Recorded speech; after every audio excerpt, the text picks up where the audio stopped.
बहुत समय पहले की बात है। एक छोटे से गांव के पास एक सुंदर जंगल था।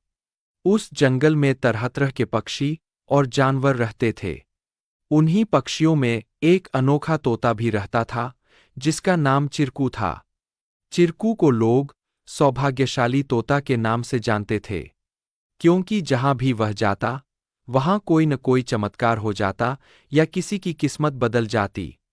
गांव के लोग मानते थे कि अगर चिरकू उनके घर आ जाए, तो उनके जीवन में सुख और समृद्धि आ जाती है। चिरकू हमेशा खुश रहता और अपनी मधुर आवाज में गाने गाता। लोग उसे फल और अनाज खिलाते और उसकी भलाई की कामना करते थे। चिरकू भी गांव के लोगों से बहुत प्यार करता था और जहां भी जाता, खुशियां बांटता।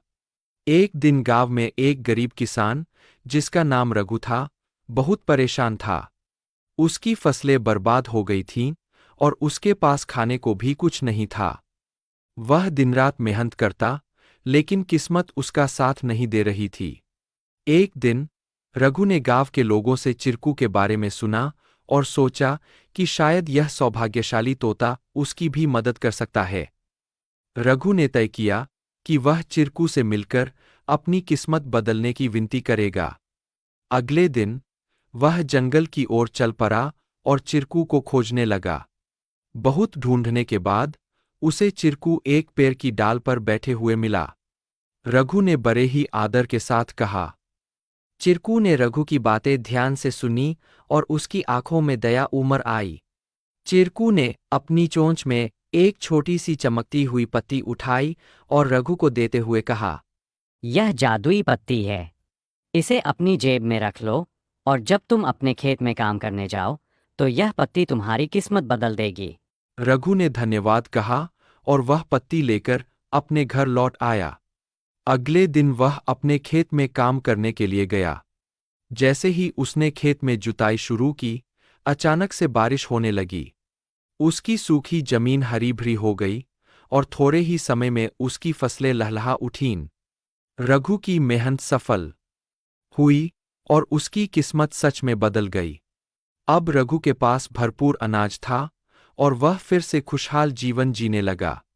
उसने गांव के लोगों को चिरकू की बुद्धिमानी और उसके द्वारा दी गई जादुई पत्ती के बारे में बताया।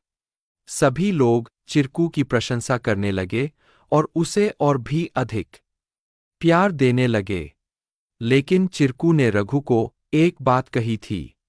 याद रखना, यह पत्ती सिर्फ तुम्हारी मेहनत का साथ देगी। अगर तुम मेहनत करना छोड़ दोगे तो यह भी अपना जादू खो देगी। रघु ने चिरकू की बात समझ ली और कड़ी मेहनत जारी रखी। धीरे धीरे उसकी स्थिति पहले से बहुत बेहतर हो गई। वह गांव के सबसे सफल किसानों में से एक बन गया, लेकिन उसने कभी यह नहीं भूला कि उसकी सफलता में चिरकू और उसकी मेहनत का कितना बड़ा हाथ था। कहानी से सीख। इस कहानी से हमें यह सीख मिलती है कि किस्मत भी उन्हीं का साथ देती है जो खुद मेहनत करते हैं।